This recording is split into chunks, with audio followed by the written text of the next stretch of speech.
Aux États-Unis seulement, il y a 7,8 millions de femmes de plus que d'hommes. Au Royaume-Uni seulement, il y a 4 millions de femmes de plus que d'hommes. En Allemagne seulement, il y a 5 millions de femmes de plus que d'hommes. En Russie seulement, il y a 9 millions de femmes de plus que d'hommes, et Dieu seul sait combien de millions de femmes de plus que d'hommes dans le monde. Supposons que je sois d'accord avec votre philosophie.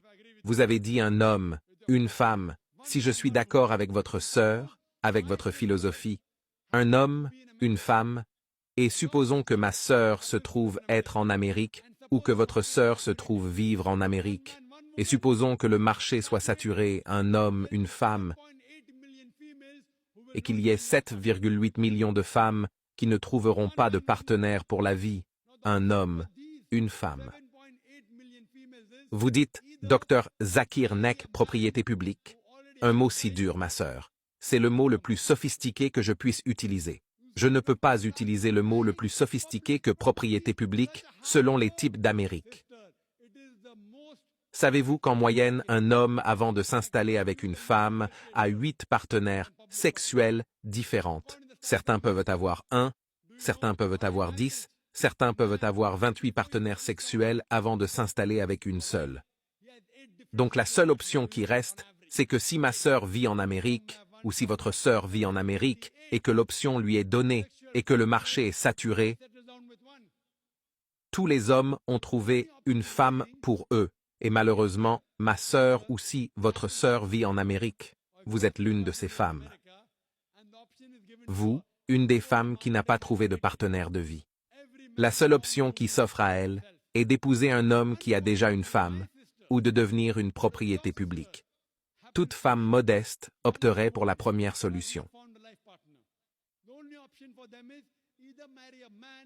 Ma sœur, que choisirais-tu pour ta sœur?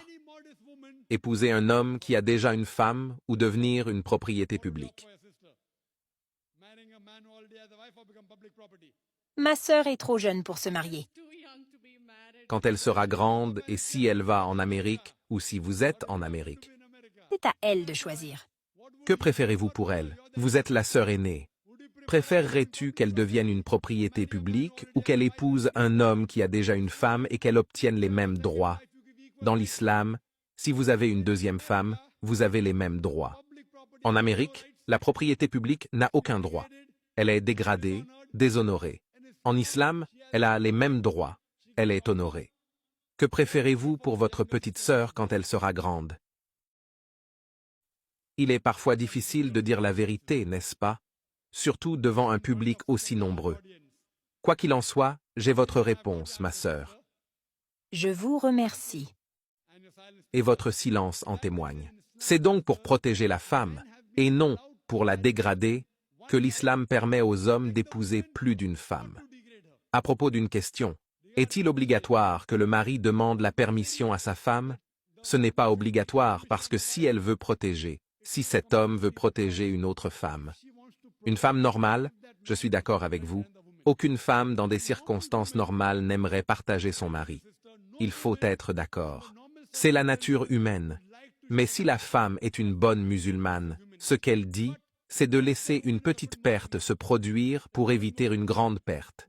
Elle dira, « Je sais que partager mon mari est une perte pour moi, mais je préférerais qu'il y ait une petite perte pour moi afin d'éviter que ma sœur ne devienne une propriété publique. » C'est un bon être humain. Donc, elle donnerait sûrement la permission au mari d'épouser une deuxième femme, si elle est une bonne musulmane. Mais demander la permission n'est pas une obligation, c'est préférable. Mais il faut au moins informer le mari pour qu'il rende justice aux deux femmes. J'espère avoir répondu à votre question, ma sœur. J'espère que cela répond à votre question, ma sœur.